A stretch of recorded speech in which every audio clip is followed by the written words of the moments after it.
This is an official presentation of SDR Insider. Welcome to Mac and Zach in the Morning, your home for all things sales, business development, and beyond. With over 4 decades of combined experience in the field, please welcome your hosts and daily practitioners of the craft, Mark Mack and Zach Bauer.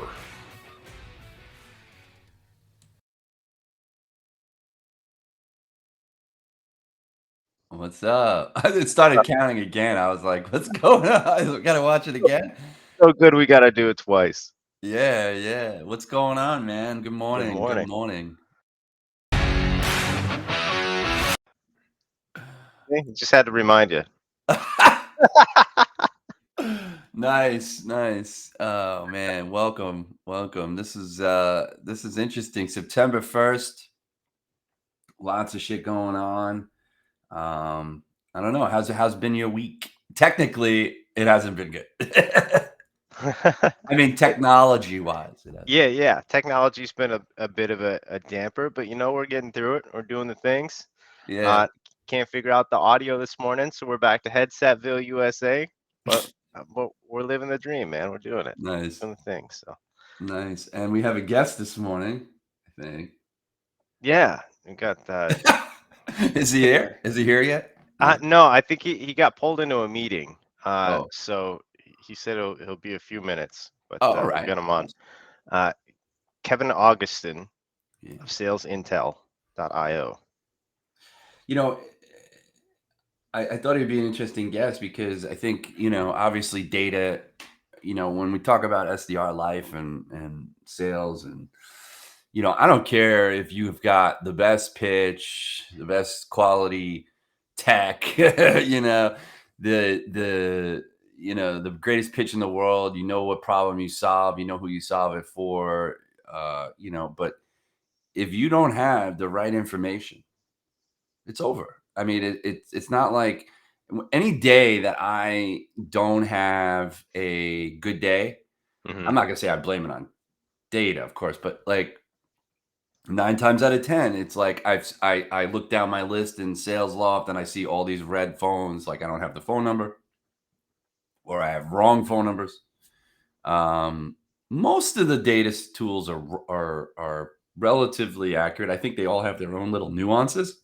Mm-hmm. But like nuance meaning verticals that they may have a little bit more information on than the next, because like I decided to use Sales Intel in this venture, and I've used Zoom Info, I've used Seamless. I've actually tested Slintel a little bit. I got a couple of free credits there. I had free credits for Sales Intel last year. And the reason why I went with Sales Intel with this venture is mostly because I wanted to try it out, but because the 100 credits that I got from Sales Intel and like their little RevDriver Chrome extension last year, I'm telling you, 99 of them were dead on. Perfect. Really? Yeah. I mean, cell phones were perfect. Pickups. I mean, not everybody picks up, but like it was like I was blown away by it.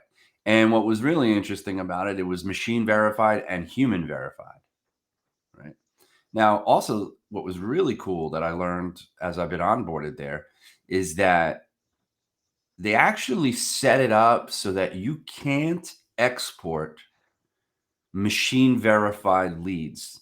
So the Chrome extension pops up, you click on the machine verified, you see all these names, you can click on the box, but it won't let you export it. And I said to myself, well, that seems odd. Like is that just the way it is? So of course I get on with my administrator. That's another thing, dude. Sales Intel. I didn't have this with Zoom Info, or at least I don't know if we did, because obviously I didn't handle the back end and title, so I don't know. But I didn't have it at Seamless. Sales Intel's onboarding is like they have like this whole thing, checklist, make sure you have everything the way you need it, and then you have a dedicated Sales Intel administrator or project manager. Oh, wow. And like I can't even show, I had to like separate out the email box with all of the stuff that both myself and Josh and everybody was sending to her to fix or to question or whatever. But she answered everything on spot. Boom, boom. I mean, there was no Nothing was delayed with sales intel. Like any issues or questions we had answered right away. It was an amazing experience. And, having this like machine verified versus human verified. So I said to the girl, I said, well, why can't I export these? And what she said was, interestingly enough, they don't want you to do that because they can't guarantee it. Oh, They only say that the machine verified is about 75% accurate. So they don't want you uploading potentially bad data to your CRM. So it's almost like a courtesy thing, ironically. Now, of course, I had her turn that off because I want to be able to export machine verified just in case. I'll check it myself, I'll take the risk. But yeah, that's very just mentally like her saying that and telling me that, and that's why they do that. It's actually pretty interesting. They're progressive in that respect. So yeah, it sure is. I mean, I thought all the data sources are going to have like their quirky issue. You're always going to go, oh, this, I didn't get that name. Like I had a couple that just didn't get, I didn't get the name. They didn't have the data on like 4 or 5. Like I got these leads. What was it? Through like techsalesjobs.com or something. Okay. I was looking up SDR roles, and about 4 of those people, like there was like 10 and 4 of them had no data. And I was just like, oh man. And what's cool about, I don't know, I think ZoomInfo does do this, and maybe, I don't think Seamless at all does this because it's a search engine, Mhm. But Sales Intel, if it's not there, I can click verify and it goes to what they call research on demand, and they just look it up or they research it for you. They like call, and they literally call that person to verify. I mean, that's what they do, man. They do human verified data, and I'm just like, wow. What's up, Jason? Morning. It looks good to see everybody from Whiskey Wednesday. That's a good episode last night. Morning, Hussein. Looks like Kevin's here, so we'll go ahead and bring him on. Let's do it. Yo, Mark, what's going hey, on? Morning. it's How are it's a you? great day. I'm good. What about you guys? We're good. Where you Awesome. calling in from? I'm based in India. There's a city in Maharashtra. It's a state in India, and the city is Nagpur. So No. if you Google it, you would be checking out the exact place where I am. And actually, I'm really sorry. I'm really sorry for being late. My manager was running a morning meeting, and he was explaining the entire scenario for the entire month. He was giving us the entire details, what need to do, how the intent topics would be running. And I was about to jump it off, but what I did, I turned it on a different laptop and I joined with my personal. There you Yeah. go. Right on, man. No So worries at all. I don't think I've ever seen a podcast or a show like this with somebody from the APAC region. So awesome to have you here, man. I'm stoked. I didn't even realize you were out there. I was just telling Zach about my experience with data sources, and I was excited to have you on because over the course of my career the last few years, I've had the luxury of using ZoomInfo and Seamless, and I use a little bit of Slintel at one point. I have seen Apollo, I've seen Alucia. I haven't really used those 2 tools, but then I told him, I said I had taken 100 credits. I forget who gave me 100 credits like a year ago, whatever, for Sales Intel and the Chrome extension, the Rev driver. And I said they were dead on. I mean, 99 of the 100, I actually probably connected with those people. Like, You the hit the data was bullseye. good, the emails were good, human verified. I love research on demand. But yeah, I'd love to hear your story about how you got started there. I mean, I guess there's people all over the world at Sales Intel, huh? Yeah. BDR So team?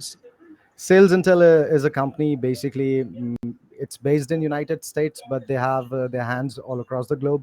So they believe on the culture, which is work from home, remote working, and most of the things which we implement over here is like no one really cares what you do. They just want one single thing, and you crush your quotas. by hook or by crook. Yeah, that's it. I do basically understand, like, if you get the chance, if you get the chance to leverage work according to your perspective, according to your convenience, and if they give you that freedom, you would perform exceptionally good. That's what my belief is. Yeah. Mhm. Yeah, man. And how long have you been there? I'm completing almost a year now, and it's a performance based job. It's a tough job, you know how it is.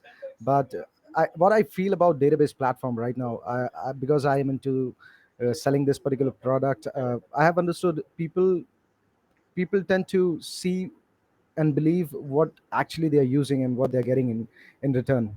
When they invest the money in the database platform, and if that database platform is not actually working with their particular product or with their particular needs, they're not going to jump into your product to take it ahead or to have it in their particular team.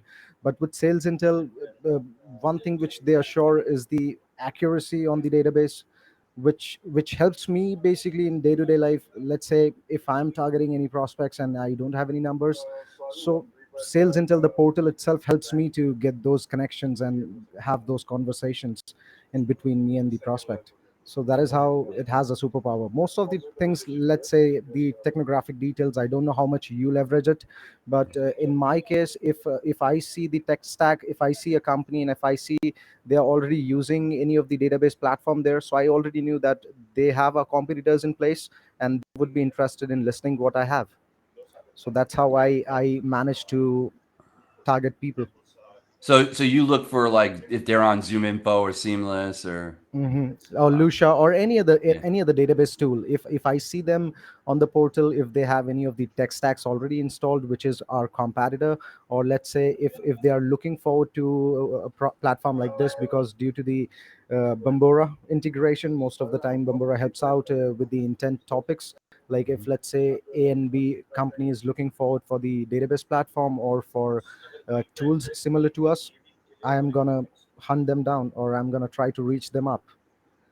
Talk That to is me basically helping me. Mhm. talk to me how they arrive at this various intent topics. Because I noticed like I can't just put in anything I want. Like I So, yeah, can't so spell out just like, who's looking for Zach Bauer, like it doesn't come out. Yeah. so what happens, let's say, if if uh, if sales intel is a company, if they are providing the services such as in lead generation, demand generation, or content syndication, any kind of these particular topics. Hmm. So once you input those topics and when you perform a search, so you would see a set of companies there who are actively researching on this particular topics, or some of the peers from those companies would be actually talking on this particular topics on their LinkedIn post, or any kind of webinars which has been running through their website. So if Bambora catches and the entire thing on based on this particular topics. So that is how the team inculcate all those things with the portal, and you have it. No, but how do you guys arrive at like the actual topics themselves, like the way it's verbalized, like the way it's written, like I lead just add gen? Because I I noticed just there's add not a lot. There's just No, there's not a lot, but let's say if I am prospecting on some company, and if I see the company is into the market for any particular services, but they would have some topics to be given. Let's say the skill sets they would publish on their LinkedIn page. So I would just copy that and I would paste it in the portal, and I would, because I have the admin panel, so I okay. would place it through the admin panel, and accordingly it would take it uh, Uh, with those topics. So oh, that is cool. the yeah, that is the thing which is there. Yeah, man, it's really dynamite. I mean, I've definitely I've been having quite good success with it, and I think what I really like also, although I probably would love to have the data there, um, is the research on demand. Being able to just like click on that verify, and then within minutes, what's great is like first of all, your customer service and the response time, the onboarding. I was just telling Zach, I'm like, when I onboarded Seamless, they basically gave me the package, and that was it. I never heard from anybody. Zoom info, I just didn't have. I wasn't the admin, so I didn't know. I don't know what kind of support that they provided. To like title when we worked there that had Zoom info and what the onboarding was like there. But seamless, excuse me, sales intel.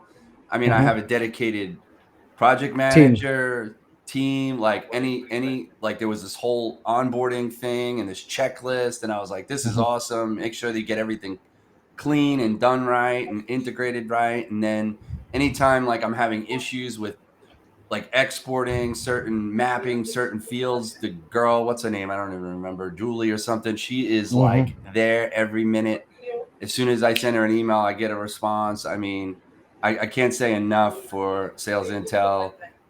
Customer service is just phenomenal. And then the research on demand is Mhm. cool because like you send it, you click that, and then all of a sudden you get an email that says we've received it, and then like 15 minutes later I could get a response. And the first time I got a response, I thought I was blown away because I read the note and it said that they actually called the contact to Yes. confirm if it was them. And Yeah. I'm like, on my research on demands, like I understand that maybe you've done it somehow, like your call center has done it for all the ones that are already in there, but like this was like on demand, and I'm like, So what happens? awesome. I'll tell you. What happens? We basically have a team of researchers who are basically working for us as well as for our clients. Let's say if you are one of our clients, and Yeah, if we don't have any set of data set on the portal and we have not gone through those particular accounts, but you are and your team is particularly targeting all those companies, so our researchers, what they do, they try to basically target the decision makers first of all, because those are the people whom you would talk to, right?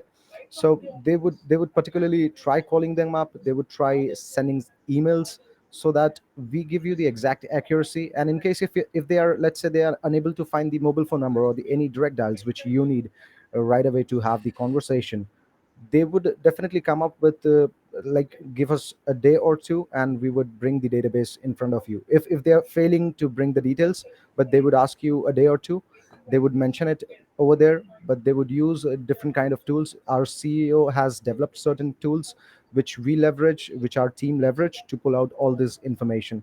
And that is how uh, this is the best part which I like about the tool as well, and that is the only thing which keeps me going with sales intel. uh, what I being a BDR, what I personally believe, it's not a hard task to sell something, but if the product is not potential, if it is not robust to work in the market, you would find it more difficult to Hmm. pitch or to sell that towards the targeted audience which you're looking forward to. So I also have this firm belief that the product should be more of a robust, so that you go after people and you pitch up uh, with more potential activities. That's what I feel. For yeah. sure.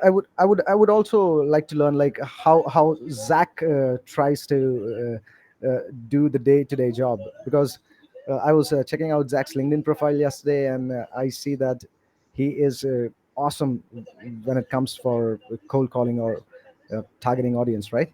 Yeah. Yeah, I mean, I right there with you as far Hmm. as having a good product to sell. I mean, it makes the Hmm. whole thing that much easier, right? Especially when you can Yes. be truly passionate about it and understand how it can impact somebody's business. And that's the key. That's one thing that I've always focused on too, is making sure that I'm in a place where I can uh, pitch a good product, right? I can Right. and actually feel good about what I'm putting in front of people.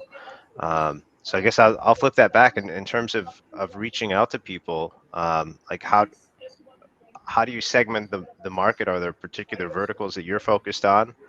Um, what what uh, what does your day to day look like? My day-to-day activities, I basically start my day early. But what I basically focus on is the potential companies which we have already made a deal with. Let's say I target a specific niche industry, and I see most of our clients are through the computer softwares selling out the SaaS related products. And because they have developed something into software, so they need a good set of data set, or they are actively hunting more clients to who would be using this particular softwares. So that brings me more of an easy way. Let's say if my company or some of my peers, they have already set a demo with the people who are actively working with the computer software industry. So I basically target on those particular industry. But what I do is I try to give them an approach which is more of an cold call. I find I don't know, people might hate it, but I love dialing cold calls as much as I can do. If you see You're in me, good company.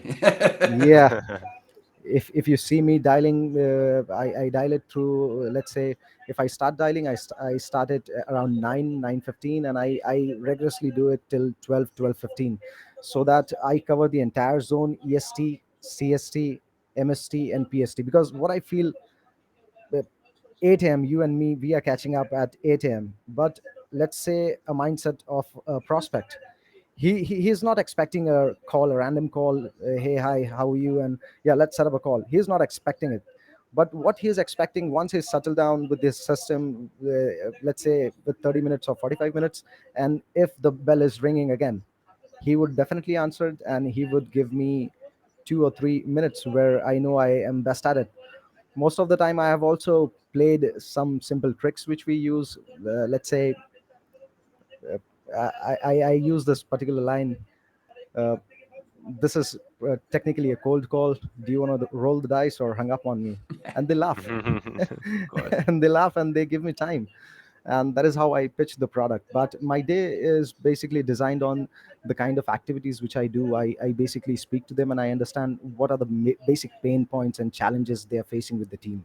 If they're facing a lot of challenges with the database, let's say the inaccuracy, or sometimes database is not the everything which a company is looking forward to. They don't they might not make any cold calls, or the team might not try shooting thousands of emails on daily basis. But what they look forward to is a set of company or a set of decision makers, and they would not dial them rigorously, but they would try calling, or they would try emailing a little bit on a very few notes. But they would need that database, and if you understand those pain points, it's very easy to target them. Well, I I think it's amazing too that you're using that line, and that now knowing that like it's gone from like I don't know, Europe to America to Mhm. Canada to India. Like everybody's using it. It's Go global. pound Yeah, sand or kick some rocks. Like I love it that you're using it out there. So you actually call into the United States then. That's your target market? my target market is United States and Canada, but I personally tell you, I have never targeted Canada. I have never targeted any of the particular states there, because what I feel, Americans are mostly, if you are more affirmative and concise about what you are pitching and what you are looking forward to, they would set up a demo with you. If it that is solving their needs, Hmm. that too. But what I feel, it's you have to be more affirmative and more concise about it, straight to Yeah, the point. straight to Yeah. the point. Hmm. Absolutely. Absolutely. Especially if you're calling like VPs of sales. Mm-hmm. I mean, I got ripped up yesterday by one Mm-hmm. because he asked me like, "Do you know what we do?" And I did, but quite ironically, I did all my research beforehand, and then I forgot like 100% what he did. So I flipped to the website really quickly. And I realized they're not my ICP. Mm-hmm. And so what was I going to do arguing with this guy or like trying to fumble? So I basically said, look, man, I'm just I use the old Bill Langdon. I'm like, I'm just a curiosity generator. I help people, I help you get the right people in front of you, so that Mm-hmm. you can close. You're the one that needs to know everything about your product. I just need to know a little surface on your product. I see here you do this, that. He's like, but if you knew that we went through, that we focus on the government sector and, you came in and you said, yeah, I know you focus on the government sector and, we do this in the government sector, then I'd listen to you. Otherwise, go and do your homework. He said, I was like, okay.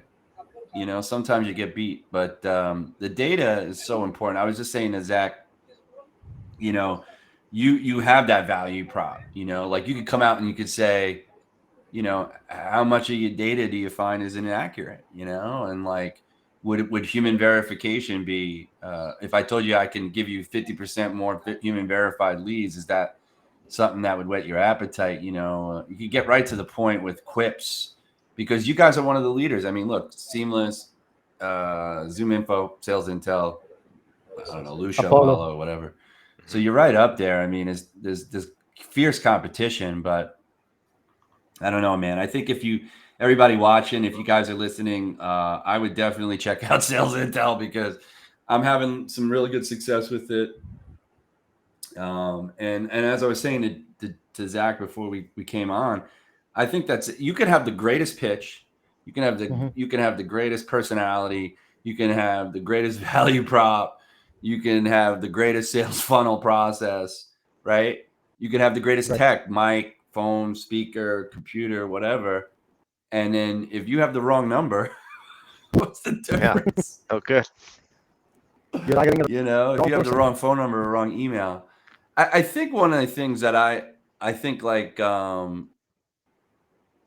I don't know if this is possible, but the integration, or like you guys scrape LinkedIn, so you get the LinkedIn piece, but sometimes like I'll see the name there and it'll say, it'll say like Zach Bauer, and it'll say,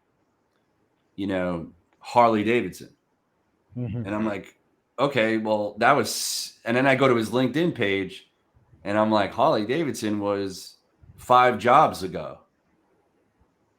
So that's sometimes, and that's not just Sales Intel. That's like any of the data sources. So what I was wanting to get to was that if there was a way that there was a constant scrape of that, and that there's like an alarm or an alert that says this might be inaccurate, or in the process of being updated or something like that. I mean, it's not a big deal when you go to LinkedIn and you see, okay, it's a little off because it's expected, right? I think today's the data sources are only about 70 to 80% accurate anyway, because of COVID change and everybody changing jobs. Is how quickly can you keep up with it, right? You can only do so many calls and verifications. And then there's these millions of people out there who don't bother to update their profile, or they update their profile, but they never change they never cancel out the last ones that they were in. So they have like all of these jobs that are to present. And it's like, well, which job do you work in, dude? And it's like, oh, no, I'm the first. It's the first one. Those other ones, I just never changed it to, being a job that I left. And I'm just like, that annoys me. But you guys can't do nothing about it. None of the data sources can do about it. It's people have to just update their profile properly. But if there was like more of an integration with LinkedIn to kind of tighten that up, that would be. I mean, I don't even know if it's possible, but. I would definitely speak this to our product team. But what I feel over here and what I have observed personally is that when let's say if you're looking to a particular profile and you see that there are too many duplicates in that particular profile, too many numbers in the same, if you try the Chrome extension there and you see there are 2 or 3 different numbers placed and 2 or 3 different emails with different tabs attached to it. So most of the time, this researchers, the team of researchers, they are unable to update it, and because of that, the exact information, which is the current job profile or the current number or the current email which he is using right now, which was supposed to be there, but it is not in the first place.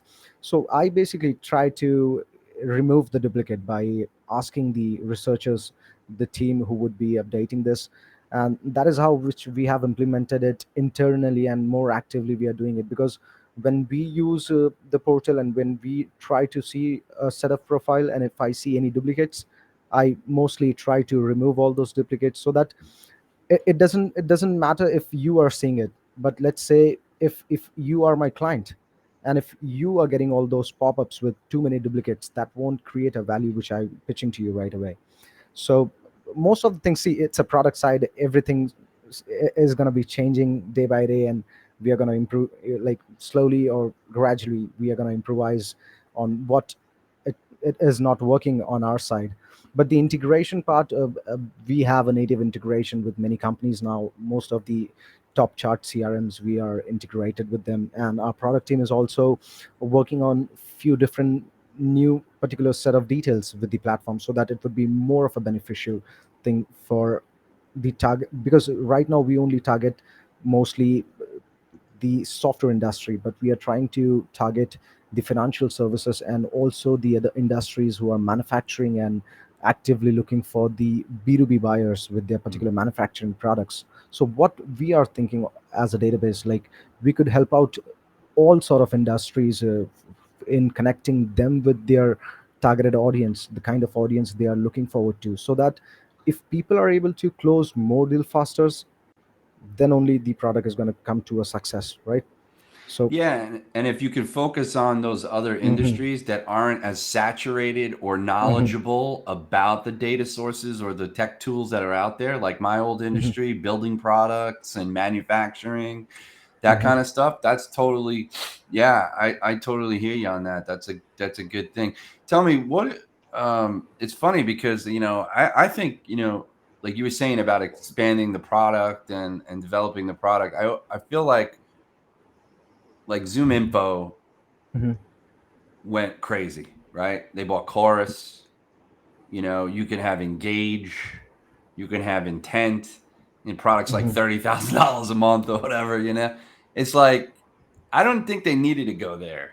Get the I data piece right. Stop worrying about being the one-stop shop, right? Because I think the data is the most important thing out of everything. So I think they honestly, went and overboard. What do you think? this is I'm confused what actually ZoomInfo is providing as a service. Where earlier I used to think it is a database platform, but right now it's acquiring so many companies and so many services. I'm actually day by day I'm forgetting what actually ZoomInfo was all together standing for. because because every alternate day or alternate week, if you see the news with ZoomInfo, they are implementing or they are acquiring some of the other services with other companies, and they are trying to implement everything. Right. And I don't know what would be the best pitch for them, right? Yeah. Because Well, you what I feel personally, you cannot have everything in your plate, and you cannot uh, have everything in your stomach as well. yeah, it's a land and expand type of Hmm. approach, right? So they get in and then they buy this other company like Chorus, and now they probably have a whole team of people that are calling all the Zoom Info clients who don't use that part or don't use Engage or don't use Intent. There's a lot of ways to upsell your existing customer base, land and expand. You could dedicate an entire team to just doing that, a huge team to just doing that, and be very successful at doing it. I think the problem for me, and for most people is that the price is just astronomical. And then the way they go about selling it. Like the reason why I never really went with Zoom Info in the beginning when I did a demo back in when I was independent was because the guy started out telling me it was $16,000 a month Hmm. or whatever, a year or something. And then he's like, a year, not a month. And then he's like, we talked a little bit more. He asked some questions, and then he goes, "Oh, well, I checked. I could give it to you for 10." Whoa! Huh. You just went from 16 to 10 in a matter of 33 minutes. And so we did a little bit more talking, a little bit more investigating, and then he goes, "Look," he goes, "Hold on a second." Puts me on hold, which he probably didn't, right? He just put me on hold. It's an old tactic that I probably used when I was 22 years old in the Hmm. 90s. And he comes back on the line and he goes, "I checked with my manager and I could give it to you for 8,000. And even the better thing is that you don't have to pay anything for 60 days." And I'm like, "You just went from 16,000 to 8,000 and then told me I could have it for free for 2 months and cancel it if I don't really like it." And I'm like, there's something weird about that. That turned me off. And I walked away. I was like, "Have a nice day." And I bought Seamless like the next I have. day. But Mhm. that was a money thing. I was an independent. I'm a sole proprietor or whatever, and I really couldn't afford 16 grand, let alone 8 grand. 1,200 was right up my alley at that time, right? But yeah, I think yeah, absolutely. I was glad to get your point of view on that because I think you can't be everything to everybody. Like it just doesn't work that way. Yes. um, and I would like to ask you guys a question. Like, since you guys are there in the industry, and it's been almost more than a decade, if I'm right, Oh yeah. in your sales, right? So I want to know from you guys, like, what that one thing keeps you going forward to it, or for everyday hustle. Like, is it basically always the product which is gonna have a success, or an emotional rational thing? Because what I feel, sales is something a man-to-man talk or emotional behavior, what we purchase or what we talk to someone on the demo or whatever the platform we are showcasing them, it's everything. Sales is an emotionally rational thing. If I'm connected to you, and if it is impressing me or is solving my needs, I make decisions emotionally. I have seen people making decisions uh, as per their the relation with the other party. If I have some good relations with Mark or Zach, I would definitely approach you guys first. So what you guys have a thought on this? Is it always emotionally rational, or is it like mostly the product? It's a good question. I I don't know. For me, the ultimate motivator is uh, the freedom, right? Like people often get into sales for the money. To me, Mhm. that's a tool, right? To be able to be more flexible in my life day to day, and eventually, reach a point where I don't have to put in, maybe as many hours to get the results, right? Um, I don't know. I think sales has gotten a bad rap over the years. I mean, it kind of always has, right, Mark? Like, that's not any different. People have always been standoffish in a lot of ways with salespeople, but it's also because, uh, unfortunately, there's a lot of people involved in it that don't appreciate the craft and like the human element of it. And it's about just closing the deal and saying fancy things and things like that, and that's not what it's about at all. And I'll admit, when I first got into sales, that's what I thought it was, because that's how we're kind of trained and brought up uh, to believe, I guess. And yeah, it's been a journey, but it's exciting always to learn more. And I think it is rational. I think the way things are shifting is good for the industry in general, for the most part. Yeah, I mean, people buy on emotion for sure. Well, they don't buy on emotion. I guess they make the decision on emotion and then buy on logic, or is it the other way around? I forget the somebody said some phrase like that one time. But you're absolutely right, Kevin. I mean, if you know people, like if somebody said to me, "Oh, like when I got into this new role here, and now all of a Mhm. sudden I'm calling on sales directors and VPs of sales and CEOs and stuff like that to sell outsourced business development." Um, I'm finding that like I drew a list of potential people looking for help, and three of the company names I didn't really necessarily recognize, but all of a sudden, as I'm researching, I realized, oh, my friend Jen works at that company, oh, and Christine works at this company, and Lauren works, and I was just like, great, they're LinkedIn connections, they're Rev Geniusers. I'm gonna reach out to them first, and I'm going to ask to see if I could get connected with the stakeholders at their company if they're not the one. So you're always going to, leverage the social leverage. Like we talked about this last night too, which is like the inbound social. I mean, there are people today in our industry that are just setting meetings and doing deals strictly off their network, right? Or strictly off of prospecting via LinkedIn, Facebook, Instagram, and some of those would swear off cold calling. They're like, I'm never going to cold call again. And that blows my mind, because I think to myself, well, as I get better at the LinkedIn thing and the social selling, I'm really looking at, because first of all, I'm not going to necessarily be able to do that 100%. The people that actually, this is like anything, right? If you put 100% of your effort into it, you're probably going to be successful at it. That's why, like, people asked me a long time ago, it's like, why don't you just go into coaching? Because I love to coach people on cold calling, and I have my own cold calling thing and whatever. And I said, well, it's always hard, because once you're in it and you're doing it and you're spending the time doing it, I don't have the time to prospect and get more business, because of it was always because of those my regular full-time job. And they said, well, get rid of your regular full-time job and just do that. You'll have more time to process. You can make it more successful, right? And Mhm. so I think if you're social selling on LinkedIn and you're doing it 100% all the way, you're all in one. That's all you do. You're probably going to make it successful, right? For me, I've just been very successful. Maybe for Zach the same. I've just been very successful on the phone, and in some cases, some email, and as long as I get them on the phone, I can build rapport, right, and get them to the table. The problem is I am spending now more time on the social thing because I realize that that's now where my client base is. Before it wasn't. Now they're there, these sales directors and what have you. So I'm spending more time there, and I'm seeing a little bit of inbound, so to speak, or I'm setting up meetings a lot easier.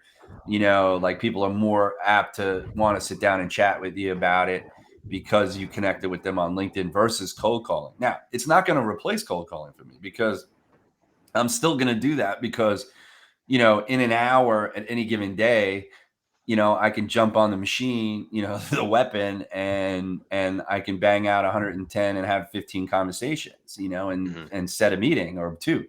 And so Absolutely. why wouldn't I do both? Like that's why when I think about those people who say like I'm never going to cold call, like an Evan Patterson or Chris Bogue or something like that, it's because they don't need to. They've invested the time it's taken to build up that base and that network and that following that's going to organically drive, easy meetings or, easy conversations to be set up. I don't think I'm ever going to just be 100% social. Like there's just I just can't do that, like, I don't know. I don't feel like it's, I mean, if I became CEO and that's all I needed to do was do social and like I had a BDR team, which is what I aspired to, then maybe then at that point, maybe I'll do 100% social. But I think it's like, it's definitely relationships. It's definitely who you feel more comfortable with. That's your low hanging fruit. So if you find that, you just build rapport better over the phone and have more success there, then I think continue to leverage that, Yeah. And then you sprinkle in some of that social aspect of it too. And then you've got content that lives, right? And when you hang up the phone or before you make the phone call, then you've got something, a point of reference, and that continues to sell, right, while you're not on the phone. And that, in my mind, is the biggest value to that, apart from the community building and things that happen there. But I'm curious, Kevin, how did you get into cold calling? Like, what was it on purpose or? Honestly, I'll tell you, when I was back there in my college, I was doing my academics, and I was the only student who was failing year and year. I was repeating in the same class, and soon I realized I'm not interested into having all this fancy stuff, getting good marks or anything, because now I see all those my batchmates. Doing pretty well, and I don't see them anywhere. But how did I land up over here? I started it just as in pocket money and easy money to have all your lavish things, to have all your life there. But sooner I came to the big picture that sales is something which brings more value in a very short term or short period of time. And I have been speaking to people. Mostly, most of the people are based in United States. And these people are all sales leaders. Most of them are head of sales, director, VP of sales. And even on the demo calls, I have asked them a question like, how did you landed up there? To keep myself motivated when I was at the initial stage, I was just trying to jump into the sales cycle or the sales part, into cold calling. Because to be honest, at the starting of it, you personally don't like to make 100 calls, 200 calls every day. You don't like this headset to be there on your head, and you don't like anything about dialing. You don't like anything which is gonna pull your time into making more conversations with the people who are gonna reject your calls, who are gonna hang up on you, who are gonna give you all sort of negative vibes. Everything which you're doing, they will let you know that it's not good at all. Some people have told me, go find a real job, dude. This is not the real thing which you're doing. But soon what I understood is, being into sales or approaching people gives you more value, because not everyone is going to be same, but the people who connect with you and have a same mindset according to you are bringing more value in a shorter period of time, and I have achieved many of my initial goals uh, due to being there into sales. Cold calling would be always my favorite because I love it nowadays. Uh, it's helping me out to come out of my let's say a comfort zone. I have a comfort zone where I am like completely satisfied what I'm doing with. But when I need to come out of this thing, I tell myself like hustle more and you'll get more of the all green things, all benefited things which you are expecting out of it.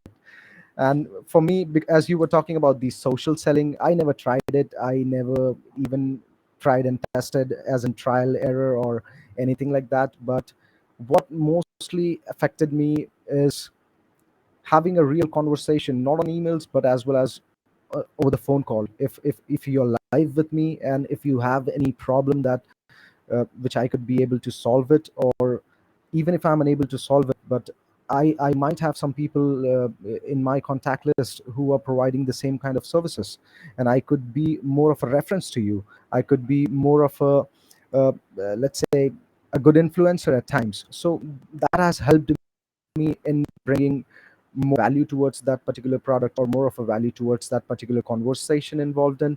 And eventually it has made me get go and get grow into my day-to-day life. And honestly, I haven't pursued anything apart from this. What I have pursued is sales. It has a different kind of rush in my blood.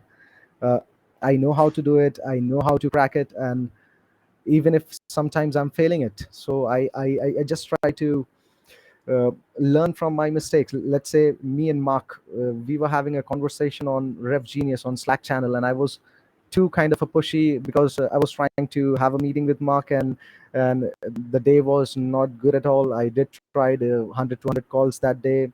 Nothing went up positively. I was just this is the place where I sit and I call every day, and I was just looking up to the Christ picture. It's a picture of the Christ, and I was just like talking to him, please help me out with one single demo for today and I'll do it. All of a sudden I got Mark as on hold, and what I felt while having conversation with Mark, if I could be over the phone call with him, I would be able to more of an understand what exactly he's expecting out of me to do and what I am wanting him to answer for me.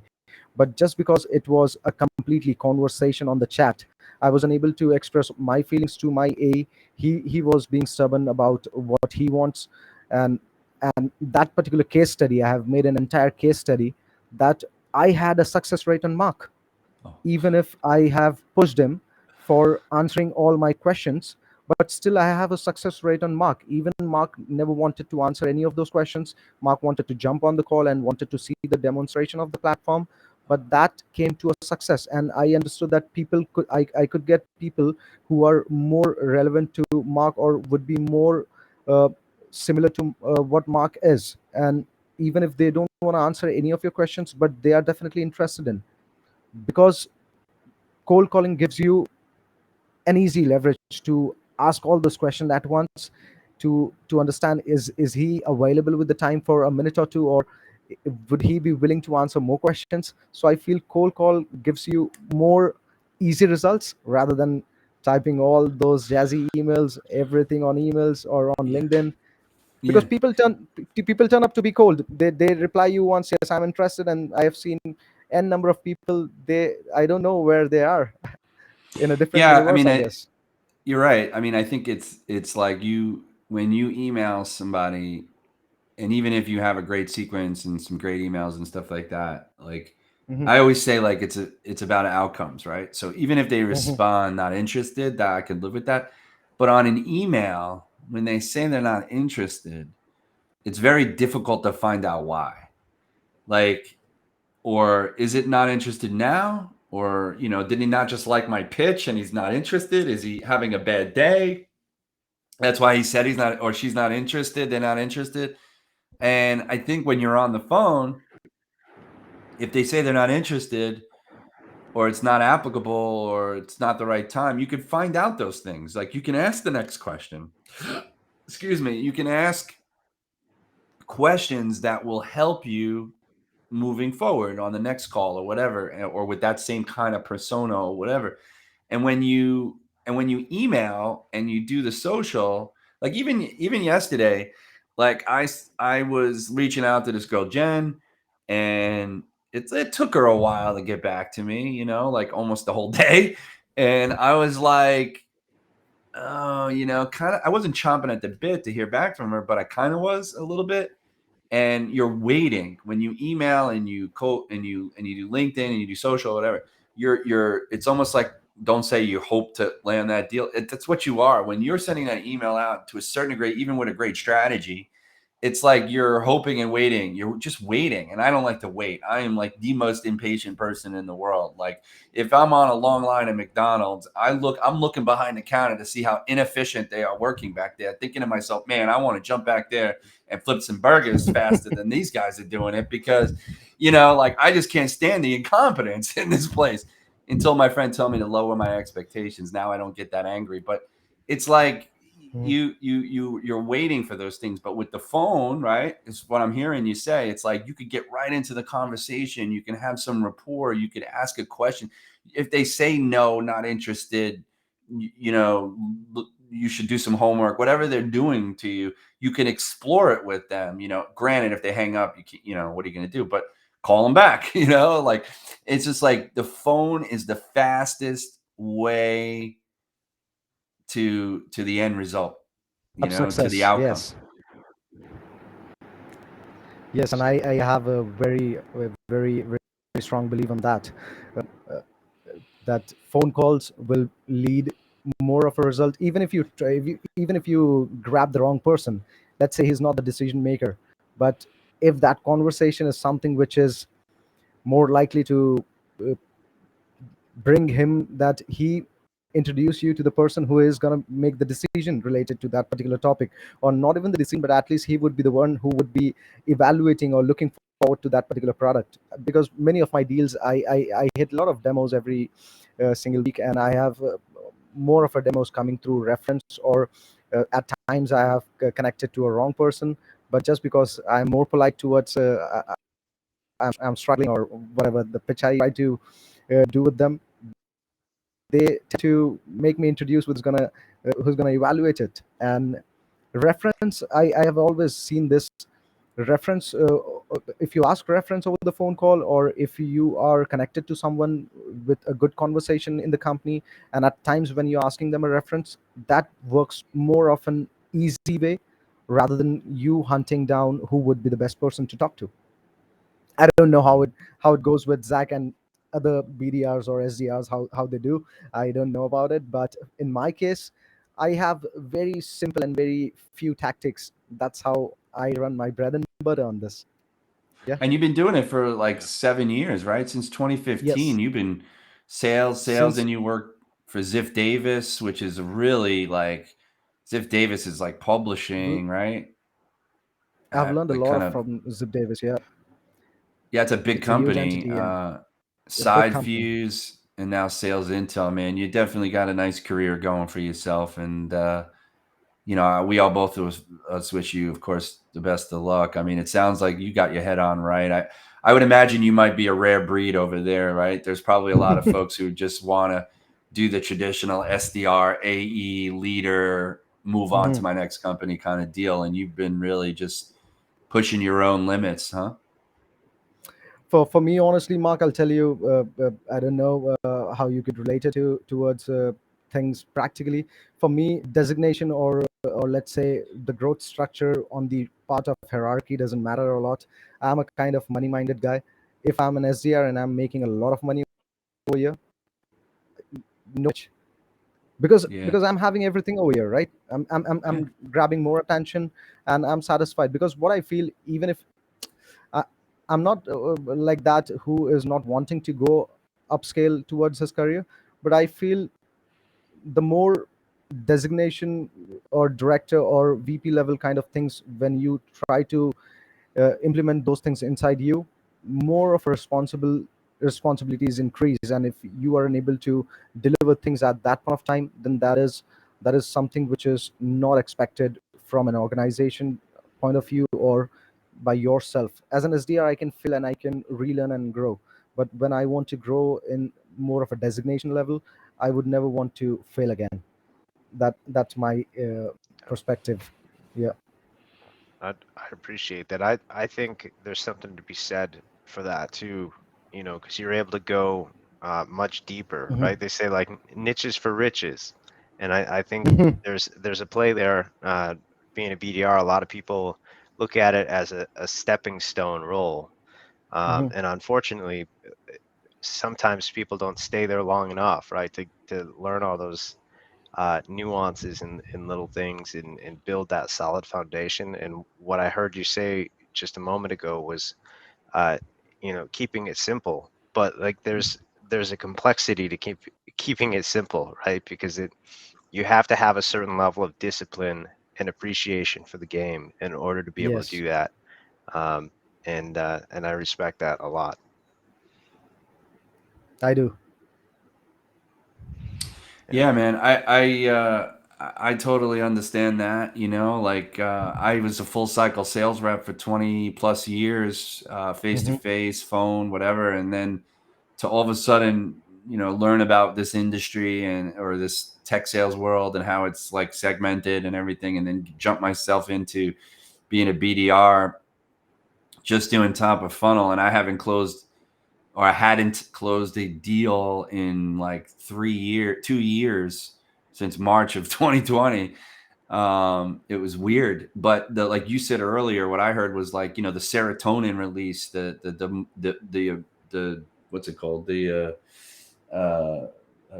serotonin release that you get when you set a meeting, or that's the success. Like I had to learn that it's not about closing deals, but about setting that meeting is what excites me. And salespeople are in that moment type of folks who want to like, want that immediate, what's it called? Gratification. Gratification, right? And that's not always true, but the gratification I get now is to set that meeting, and then of course making sure that it sticks, and if they close a deal on it, that's like, the extra joy. But the money is in the meeting, for a BDR, right? And so I think if some of those things start to change a little bit, maybe some BDRs will become seniors, and they'll stay in the role because there's a financial reward, structure that they could aspire to. Maybe they get a piece of the deal. I mean, there's all kinds of conversations about how the role is evolving, and that it's not just um you're right, Jason. I don't miss closing. Well, I am doing it now. Now I'm closing some deals for our company, but I still love setting meetings, and I love when the client or the prospect asks me, because I got another one yesterday. They sent me the calendar invite, and I was like, oh, great. So that's two already in the last week, where they sending me, and I posted about that. Like, I'm like, don't ruin the process. Let them run it, and they're the client. But yeah, no, listen, man, it was great talking with you, Kevin. I actually have a hard stop at 9, but yeah, man, really thank you for showing up this evening. Is it? What's it, 9? It's got to be 7 o'clock. Perfect. Yeah, about 7 o'clock Yeah. there. So thanks for Yeah. coming on, man. I appreciate it. We really loved having you. Thanks for sharing your story. Thanks a lot, Um, guys. Yeah, it was really a pleasure for me to connecting with you guys, and even you won't believe I learned many things, uh, as like you were speaking and as Zach was saying about his things. I did learn many of the things which I could implement as well, because I have seen there are managers, leaders, directors who act as an independent contributor, and this is the same thing which we connect with each other and we help out and we grow. It was really a great an hour of conversation between us. yeah, Cool. absolutely, Kevin. Well, thanks, man. I Appreciate it. appreciate it. Thank you. Thanks, Kevin. All right, cool. So next week, Thursday, 8 a.m., we're actually going to stream live on SDR Insider instead of my Hmm. page. So finally, we're over 150 followers. So that's super exciting. I think 157. Keep growing that. And Kevin, it was great chatting with you. And we'll catch you next week, 8 a.m. Eastern, too early For sure, Pacific. for sure. Thank you. We'll see Have a ya. great rest of your day, guys. Thank you. You too.